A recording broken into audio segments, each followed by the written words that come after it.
In the quaint town of Millfield, an old toymaker named Mr. Whitlock was known for his exquisitely crafted dolls. His shop, Whitlock's Wonders, had been a fixture on the main street for generations. Each doll was unique, with lifelike eyes and finely detailed features that made them highly sought after by collectors. However, there was a dark secret behind Mr. Whitlock's creations, one that only a few ever discovered. Anna, a young woman with a passion for antiques, had always admired the dolls in Whitlock's shop window. One day, she decided to visit the shop, hoping to find the perfect addition to her collection. Mr. Whitlock, a frail man with piercing blue eyes, greeted her warmly and led her to a special room at the back of the store where he kept his most prized creations. The room was filled with dolls of all shapes and sizes, each more beautiful and lifelike than the last. Anna's eyes fell upon a doll that looked strikingly like her. Same dark hair, same hazel eyes. She felt an immediate connection and asked Mr. Whitlock about it. "Ah, that one is very special," Mr. Whitlock said, his eyes gleaming. "It's almost as if it was made just for you." Anna couldn't resist and purchased the doll. That night, she placed it on a shelf in her bedroom, admiring its craftsmanship before drifting off to sleep. As the moonlight filtered through her curtains, she was awakened by a faint whispering sound. She sat up, her heart pounding, and saw the doll standing upright on her nightstand, its eyes glinting in the darkness. She told herself it was just her imagination, but the next morning, the doll was no longer on the shelf. She found it sitting in a chair by the window, its head turned to face the street. Unease settled over her, but she dismissed it as a prank by her younger brother. Over the following days, strange things began to happen. Objects in her room were moved, and she often felt a cold presence watching her. One night, Anna woke to find the doll sitting on her chest, its tiny hands gripping her nightgown. She screamed and threw the doll across the room. Her parents rushed in, but they found nothing unusual.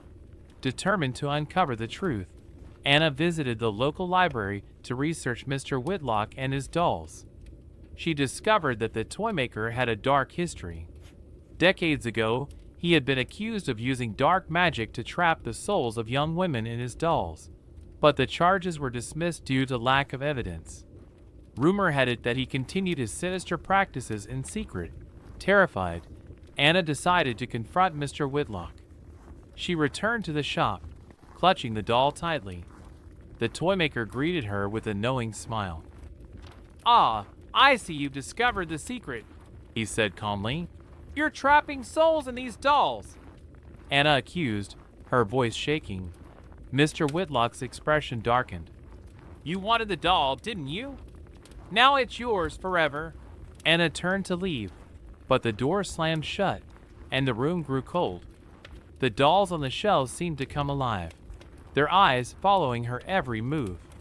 She felt a sharp pain in her chest and looked down to see the doll she had bought was now holding a tiny, sharp needle. She stumbled backward, her vision blurring. The last thing she saw was Mr. Whitlock's face, twisted into a cruel smile, and the dolls closing in around her. Days later, the townsfolk noticed that Whitlock's Wonders had closed its doors.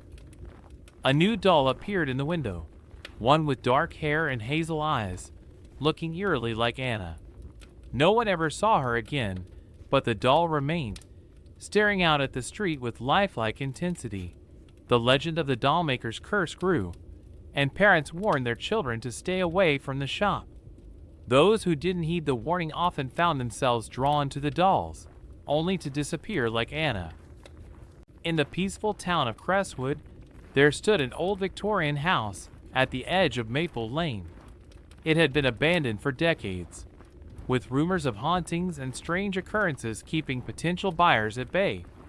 The house was a local legend, known as the Wintermore House, and it had a dark history that few dared to speak of. Sophia, a young woman with a passion for photography, moved to Crestwood in search of inspiration for her latest project. The eerie charm of the Wintermore House caught her eye, and she decided to document its haunting beauty. One crisp autumn afternoon, she ventured inside, armed with her camera and a sense of adventure. The house was filled with dust and cobwebs, the air thick with the scent of decay. Sophia marveled at the ornate architecture and antique furniture, snapping pictures as she went. She felt a strange sense of being watched, but attributed it to the unsettling atmosphere. As the sun began to set, Sophia made her way to the second floor, drawn by an inexplicable pull. She found herself in a bedroom with a large, cracked window overlooking the overgrown garden. The room was colder than the rest of the house, and she shivered as she approached the window.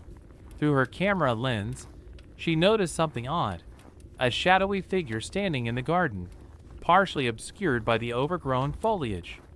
She lowered the camera, but when she looked with her naked eye, there was nothing there. Intrigued and slightly unnerved, she took several photos, hoping to capture the mysterious figure. That night, back in her apartment, Sophia reviewed the photos. Her heart skipped a beat when she saw the shadowy figure clearly in the images, standing motionless in the garden, its features indistinct and shrouded in darkness. She tried to rationalize it as a trick of the light or a figment of her imagination, but a nagging sense of dread crept over her.